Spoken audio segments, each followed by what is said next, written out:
तो बच्चों, आपका स्वागत है करामस ऑफ क्लास में। आज हम पढ़ेंगे एक्सरसाइज 8.2 का 24th क्वेश्चन। इसमें बोला हुआ है show that the ratio of the sum of first n terms of a GP to the sum of n terms to the sum of terms from n+1th to nth term is 1/n। कि ये हमारे दो ratio है, इनका ratio करेंगे। पहले तो first n terms of a GP, उसका ratio n+nth terms of a GP करेंगे। n+1th से लेकर 2n तक करेंगे जी रेशियो, तो उसका 1/Rnth आना चाहिए। मतलब इसको डिवाइड बाई करेंगे तो उसका आंसर ये आना चाहिए। ये शो करना है हमें। तो क्वेश्चन में हमें जीपी कैसी दे रखी है? जीपी हमें दे रखी है, पहले तो हमारा क्या आता है, A1 होता है, फिर A2 होता है, प्लस A3 होता है। ये चलते रहते हैं।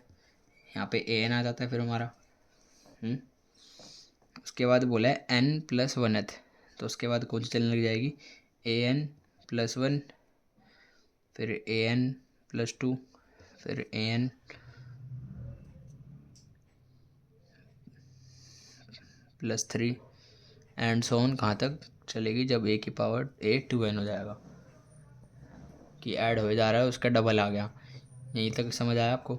उसने बोला है कि शो दैट द फर्स्ट का तो हम आराम से सम ही कर लेंगे, इज इक्वल टू an। वो किसके बराबर आना चाहिए? To the sum of n terms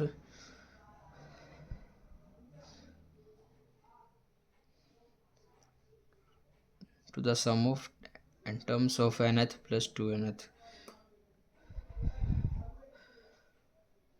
तो हमें इसका नहीं पता, ये इसका सम क्या आएगा। अगर हम इसमें से ये माइनस कर देंगे तो हमारा ये आ जाएगा है। तो इसका और इसका रेशियो किसके बराबर आना चाहिए? 1/r⁴ nth के बराबर। तो बस वही लिख लेंगे हम। तो उसमें पहले क्या दे रखा है? पहले के फ्यू टर्म्स हमारी ये है A2 प्लस A3, कहाँ तक? AN तक। ये निकालने के लिए हम मतलब A2n में से ये पहले कुछ टर्म माइनस कर देंगे, मतलब सब माइनस कर देंगे तो हमारा ये आ जाएगा अपॉन में an+1 plus an+2 A2n is equal to 1/r⁴n।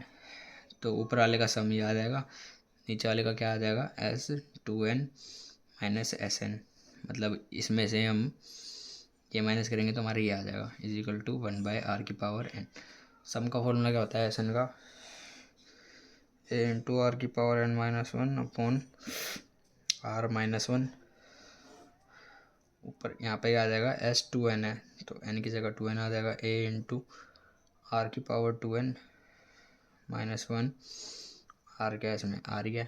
r−1 minus Sn का क्या था ऊपर वाला फॉर्मूला हमारा? a⁴n−1 r−1। r−1 यहाँ कॉमन आ जाएगा और ये आपस में क्या हो जाएंगे? मल्टीप्लाई हो जाएंगे।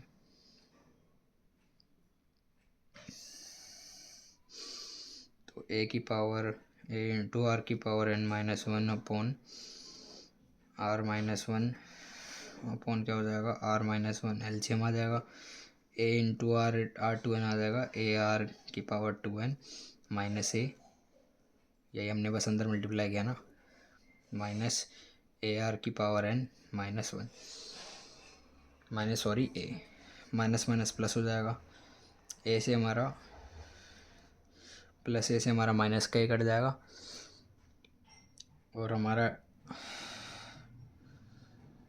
इसको हम कैसे लिखेंगे? a⁴n−1 अपॉन r−1 इंटू ये रेसिप्रोकल होगा, ऊपर आ जाएगा r−1 into ar⁴2n minus ar⁴n। ठीक है, r−1 से r−1 कट गया हमारा सीधा सीधा। और फिर आएगा ar⁴2n, मतलब ar⁴2 इंटू n है। ठीक है, और ऊपर क्या है? ar⁴n है। अगर हम इसमें से ar और n बाहर निकाल लेंगे तो तो अंदर क्या रह जाएगा? r⁴²। तो r कॉमन है, इसका r इंटू 2n हो जाएगा। फिर नहीं, r⁴2n है, तो जब हमारे r इंटू r⁴1 होता है और r⁴1 मल्टीप्लाई होंगे तो इन दोनों के बेस सेम है, तो पावर क्या होगी? ऐड होगी, 1+1 2 आएगा। तो ए आर की पावर 2n को हम कैसे लिख सकते हैं, ए आर की पावर n इंटू आर की पावर n। तो आर और आर क्या हो जाएगा, आर ही रहेगा, और एन और एन 2n हो जाएगा। तो ए इंटू आर की power n minus 1 upon a into r की पावर n, और अंदर आर की पावर n, और फिर ए आर की पावर n तो बाहर आ ही गया -1। ठीक है, ए तो ऐसे ही रहेगा, आर इंटू आर होगा, हमारा बेस कॉमन है तो आर ही रहेगा, और एन क्या हो जाएगा, पावर ऐड हो जाएगी। तो आर की पावर n-1 से आर की पावर n-1 कट गया, ए से ए कट गया, तो हमारा क्या आ गया 1 अपॉन आर की पावर n। और ये किसके प्रूव करना था, ये किसके प्रूव करना था, राइट हैंड साइड के, ए की पावर आर की पावर n। तो L H S is equal to R H S, hence proved. मैं आशा करता हूँ आपको ये क्वेश्चन समझ आया होगा। क्राउन्स ऑफ क्लासेस को लाइक शेयर एंड सब्सक्राइब करें। धन्यवाद।